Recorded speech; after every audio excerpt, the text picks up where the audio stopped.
Na última live, nós falamos da sabedoria divina, um tema que não se esgota nunca pela sua origem, pois vem das mãos de Deus, pelo seu valor e, especialmente, pela sua importância em nossas vidas. O amor de Deus é imenso, podemos observá-lo na diversidade da natureza. Aliás, a diversidade é a riqueza da natureza. Deus nos ama. Ele nos dá tanta importância que, além de nos criar, nos presenteou com a sabedoria para vivermos bem. E viver bem é ser feliz, pois a felicidade é também uma dádiva de Deus.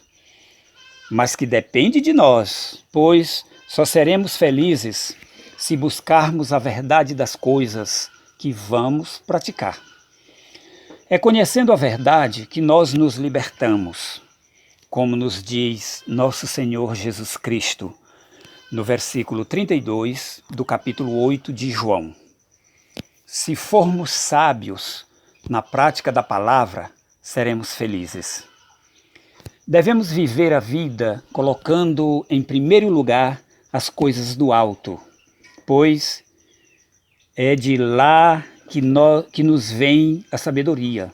Sabedoria essa que devemos buscá-la com discernimento para que possamos colher os frutos que ela mesma nos proporciona. Nossas atitudes devem ser movidas pela sabedoria.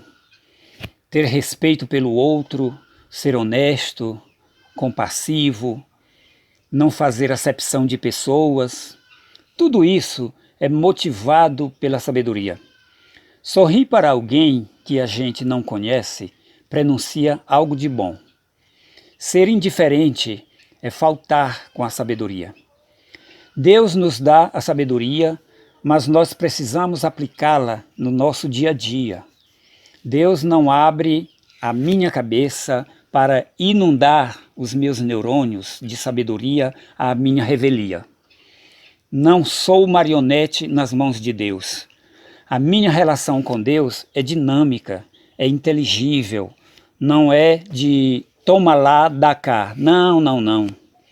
Tudo o que Deus faz por mim é combinado comigo.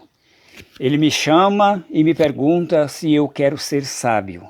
Porém, se eu digo que não quero a sabedoria, ele me alerta dizendo que eu irei colher o que eu plantar.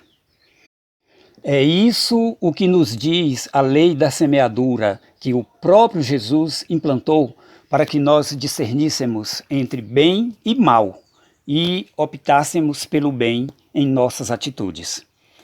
Devemos plantar sementes de amor. Se nós temos consciência de nossa existência no mundo, temos consciência também de que Deus nos respeita. Deus não me obriga a fazer nada, Ele não interfere na minha liberdade, mas eu tenho que assumir as consequências de minhas atitudes. É nesse contexto que deve acontecer a nossa relação gratuita com Deus. Ele nos dá a sua benevolência de graça e nós a recebemos e devemos trabalhar de graça para o nosso próximo. Ouçamos o que Jesus disse aos apóstolos ao enviá-los em missão. Essa passagem está registrada no Evangelho de Mateus, no versículo 8 do capítulo 10. Abre aspas. Curai enfermos, ressuscitai mortos, purificai leprosos, expeli demônios, de graça recebestes, de graça dai. Fecha aspas. Mas existem pessoas que se apossam das coisas que recebem das mãos de Deus gratuitamente e vendem para os que precisam de ajuda espiritual. Essas pessoas estão faltando com a sabedoria. A sabedoria é para ser vivenciada. Mas como se faz isso? Podemos nos perguntar. Precisamos nos despojar das impurezas, limpando o nosso coração das maldades e acolhendo com mansidão a palavra já em nós implantada. É isso que Deus nos diz. Se ouvirmos a palavra e não a praticarmos, estaremos nos enganando a nós mesmos. Estaremos nos contemplando a nós mesmos. Ouçamos o que nos diz o versículo 26 do capítulo 1 de Tiago. Abre aspas. Se alguém supõe ser religioso, deixando de refrear a língua, antes enganando o próprio coração, a sua religião é vã. Fecha aspas. A palavra vã significa que Jesus está nos dizendo que a nossa religião não tem sentido. O versículo 27 do mesmo capítulo 26 de Tiago nos diz assim, abre aspas, a religião pura e sem mácula para com nosso Deus e Pai é esta, visitar os órfãos e as viúvas nas suas tribulações e a si mesmo guardar-se incontaminado do mundo. Fecha aspas. A sabedoria está ao alcance de todo mundo. Não é preciso que a pessoa seja letrada, seja intelectual. Como disse, só é preciso que nós ouçamos a palavra e a coloquemos em prática. Mas, se você é letrado, é intelectual, é poliglota, ótimo. Significa que você buscou o conhecimento para ter uma vida melhor. Isso é sabedoria. Ser sábio é viver segundo a palavra.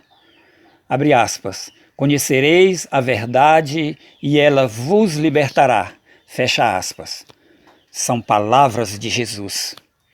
Jesus valoriza o conhecimento sobre a verdade dos fatos. Dito isto, podemos concluir que muitos pastores não ensinam as verdades bíblicas. Nós sabemos que a internet está cheia de pessoas vendendo a salvação, seja por meio de cursos bíblicos pagos, seja por meio de uma pregação enganosa, pressionando as pessoas a darem o dízimo, seja determinando o preço das ofertas, seja por meio da venda de relíquias sagradas, como a própria Bíblia. Digamos que o dízimo fosse para nós hoje. Mesmo assim, não precisava que os crentes fossem chamados à atenção pelos pastores. Afinal, a relação dos crentes referente ao dízimo seria com Deus e não com os homens. O que Deus diz na sua palavra, Ele diz para todos nós, seja quem for. Portanto, o pastor não pode pegar o que está na Bíblia como se ele fosse o Senhor dos crentes e não um pecador como eles, e os obrigar a fazer o que eles não podem ou não querem fazer. O pastor tem que pregar a doutrina de nosso Senhor Jesus Cristo, que é o amor. O pastor não tem que fazer juízo de valor contra ninguém, pois juízo de valor é julgamento. É assim que os falsos pastores se manifestam, apossando-se dos dons de Deus para ganhar dinheiro, para se dar bem na vida. Faltam com a verdade e com a sabedoria, pois quando Jesus enviou os apóstolos em missão, o que foi que ele disse para eles nos versículos 9 e 10 do capítulo 10 de Mateus? Abre aspas. Não vos provereis de ouro, nem de prata, nem de cobre nos vossos cintos, nem de alfoge para o caminho, nem de 2 túnicas, nem de sandálias, nem de bordão, porque digno é o trabalhador de seu alimento. Fecha aspas. Viver do Evangelho não é usurpar o poder de Deus para explorar as pessoas. A Bíblia mesma nos fala dos falsos profetas. A sabedoria que recebemos das mãos de Deus, devemos aplicá-la, como disse, no nosso dia a dia, com justiça e humildade. Em todos os momentos de nossa vida, devemos lembrar que Deus cuida de nós por meio da sabedoria. A receita é que eu tenha uma vida saudável para ter longevidade. Em meio a essa pandemia em que estamos vivendo, por exemplo, devemos nos cercar da sabedoria para evitar o contágio. Mas o que devemos fazer? A informação e o cuidado são indispensáveis para evitarmos a contaminação. Deus propõe a solução e nós a executamos. Ele nos confia o cuidado com a nossa saúde, dando-nos a sabedoria.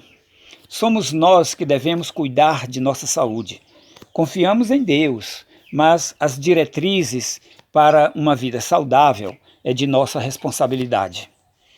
Deus não faz o trabalho sozinho, como muitos crentes querem que Ele o faça.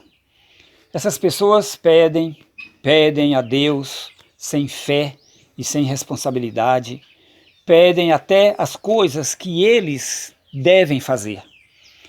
O sangue dá nos joelhos e não recebem o que pedem, porque não entendem que a palavra oração é composta e não simples.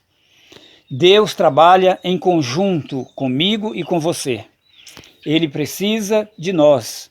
Ele entrega o cuidado a mim e a você, o qual devemos executar.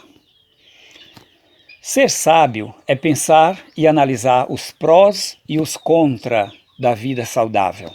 Ser sábio é entender que os empecilhos à saúde, como a ansiedade, a depressão, a pressão alta, a tristeza, a dor, enfim, tudo o que nos causa sofrimento só nos acometem porque faltamos com a sabedoria.